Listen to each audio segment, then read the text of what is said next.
Porte-toi bien, porte-toi bien, Porte-toi bien. porte-toi bien. 8e lettre de Sénèque à son ami Lucilius.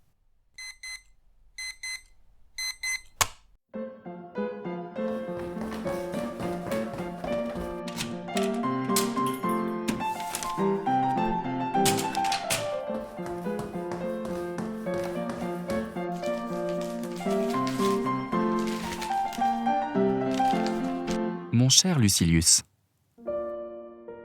quand je te presse de fuir le monde pour la retraite et de te contenter de ta conscience, tu me dis « Que deviennent vos grands préceptes qui veulent que la mort nous trouve en pleine action ?» Quoi ?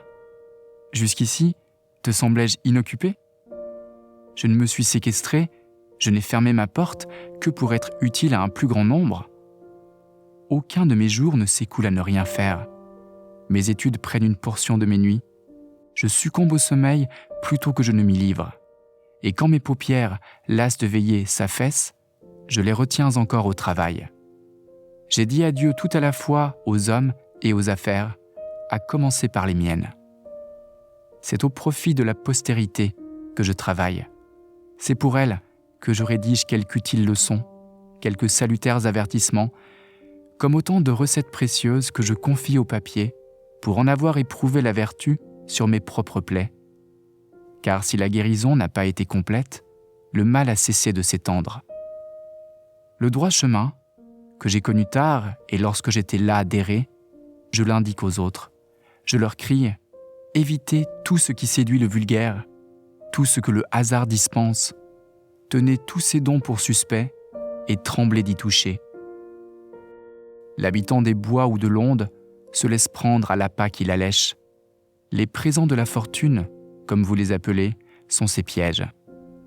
Qui veut vivre à l'abri de ses coups devra fuir au plus loin la glu perfide de ses faveurs.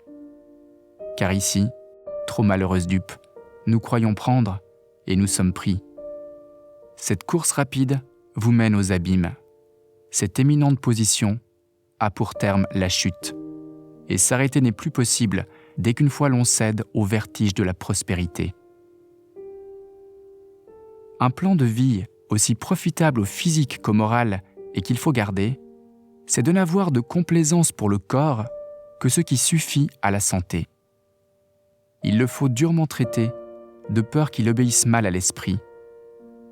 Le manger doit seulement apaiser la faim, le boire éteindre la soif, le vêtement garantir du froid, le logement abriter contre l'inclémence des saisons. Qu'il soit construit de gazon ou de marbre étranger de nuances diverses, il n'importe. Sachez tous qu'on est aussi bien un couvert sous la chaume que sous l'or. Méprisez toutes ces laborieuses superfluités qu'on appelle ornements et décorations. Dites-vous bien que dans l'homme, rien n'est admirable que l'âme, que pour une âme grande, rien n'est grand.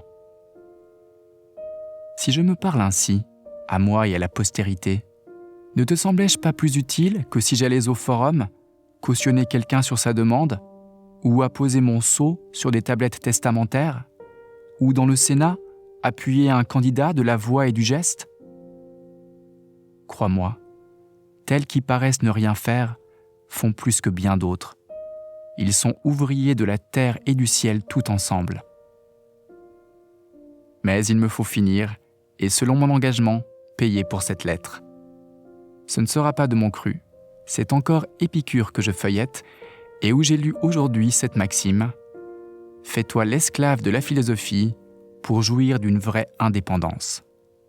Elle n'ajourne pas celui qui se soumet, qui se livre à elle.